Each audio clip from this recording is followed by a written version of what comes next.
যে আল্লাহ নবীর একজন বেটা, নবীর আওলাদ, নবীর বেটা, নবী জাদা হজরতে ইব্রাহিম রাদিয়াল্লাহু তাআলা। নবীর এক ছেলের নাম কি? ইব্রাহিম রাদিয়াল্লাহু তাআলা, যার মাজার পাক জান্নাতুল বাকিতে। ইনি আর ইমামে হুসাইন সমবয়সী, বয়স কি কাছাকাছি। একদিন আল্লাহ নবীর এক কুলে নবীর বেটা, আরেক কুলে নবীর নাতি। এক কুলে ইব্রাহিম নবীর বেটা, আরেক কুলে ইমামে হুসাইন নবীর নাতি। আল্লাহ নবী কিছুক্ষণ বেটাকে আদর করছেন, কিছুক্ষণ নাতিকে আদর করছেন, কিছুক্ষণ এটাকে জড়িয়ে ধরছেন, কিছুক্ষণ এটাকে জড়িয়ে ধরছেন, কিছুক্ষণ এটাকে চুম্বন করছেন, কিছুক্ষণ এটাকে চুম্বন করছেন। এরকম অবস্থায় জিবরাইল আমিন হাজির। জিবরাইল আমিন এসে নবীকে সালাম দিলেন।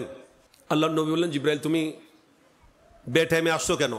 এখন আমি ছেলে নিয়ে নাতি নিয়ে একটু কি করতেছি, আদর যত্ন করতেছি, এদেরকে আদর স্নেহ মায়া মোহব্বত করতেছি, খেলা করতেছি, এই সময় তুমি কেন আসলে? বলে, ইয়া রাসূলুল্লাহ আপনাকে আল্লাহ সালাম দিয়েছেন। তাহলে আমাদের নবীকে যাকে কে সালাম দেন? তো জিবরাইল আমিন বলেন, ইয়া রাসূলুল্লাহ আপনাকে আল্লাহ সালাম বলেছেন। আর কি বলেছেন? আর বলছেন যে আপনার কাছে ছেলেও আপনার কাছে থাকবে, নাতিও আপনার কাছে থাকবে, এটা হবে না, দুইটার একটা দিয়ে দিতে হবে, দুইটার একটা দিয়ে দিতে হবে। আল্লাহ নবী ভারী চিন্তায় পড়ে গেলেন, কোনটা দিব, কি ছেলে দিব না নাতি দিব?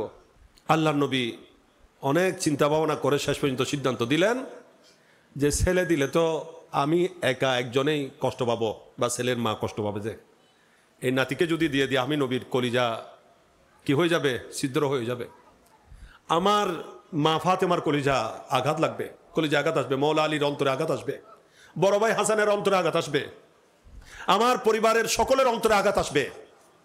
আমি হুসাইনকে দিতে পারবো না, প্রয়োজন আমার ছেলেকে দিয়ে দিব। যে সুবহানাল্লাহ।